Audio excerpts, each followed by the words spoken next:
All right, it's May 10th. I'm doing this tremendously long road walk between Cornell and the Lake 11 segment.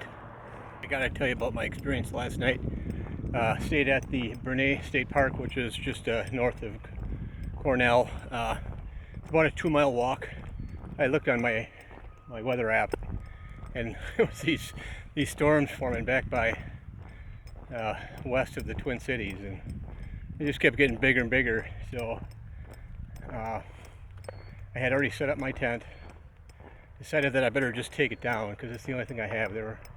Looked like they were getting to be pretty strong, and then the severe weather alerts came over and tornado alarm went off.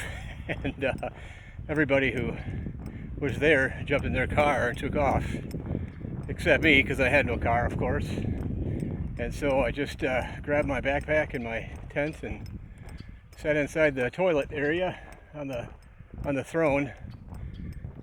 Called my wife, told her I loved her, and hunkered down. And anyways, needless to say, it all passed, and I went back out and set up my tent again. So I'm gonna camp somewhere near the entrance of Lake 11 because it's supposed to storm again tonight, just like last night. So I should get there sometime around 6.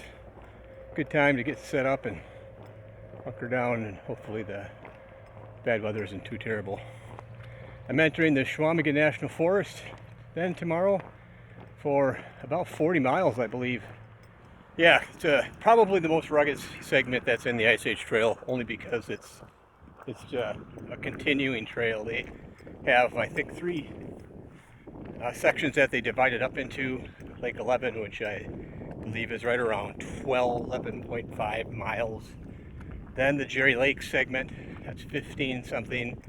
And then the Mondo area, I think that's another 11 or 12. I can't remember. My plan is to spend 2 days, 2 overnights in Chequamegon National Forest, and then hike out on Friday and spend the night at Rib Lake. And so that's the plan. The only thing that would get in the way is injury and weather.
All right, good morning. It's May 14th.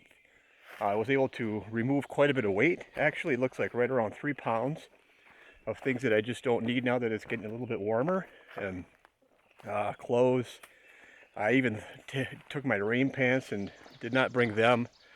Figured, why do I really need them? I haven't used them yet, even though it's rained, and other than the first day. So anyways, sitting here at the Jerry Lake segment, going to walk what they call Hemlock Esker, and then complete Jerry Lake, get into the Mondo Esker section, and likely spend the night there. So, you know, I'm lost 2 days on trail, but I figured out the average, and I'm still just under 20 miles average, which will put me at the Potawatomi State Park and the end of the trail for me sometime around June 29th. I still expect to do more than 20-mile average here as things get past Antigo and when there's a lot of road walking on these connecting routes, and it should be able to knock out big miles at that time. So 3 pounds lighter, full of energy, ready and raring to go, man. So let's get started.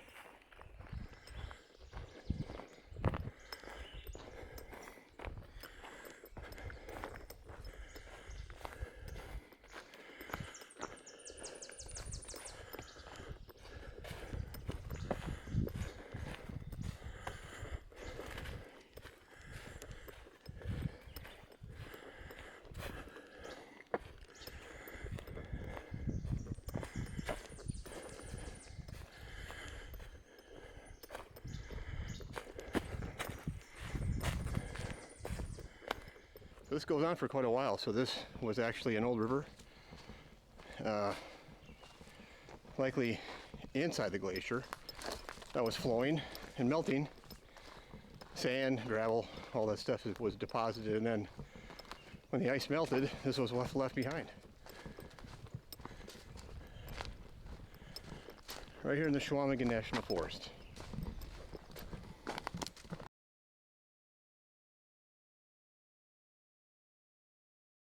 Pretty big difference between the ridge and the area below from both sides.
Concludes the Chequamegon National Forest. Yeah, I got out about 5 o'clock. I've got about 3.5 miles of a road walk, and then there's a little dispersed camping area just before you hit Highway 13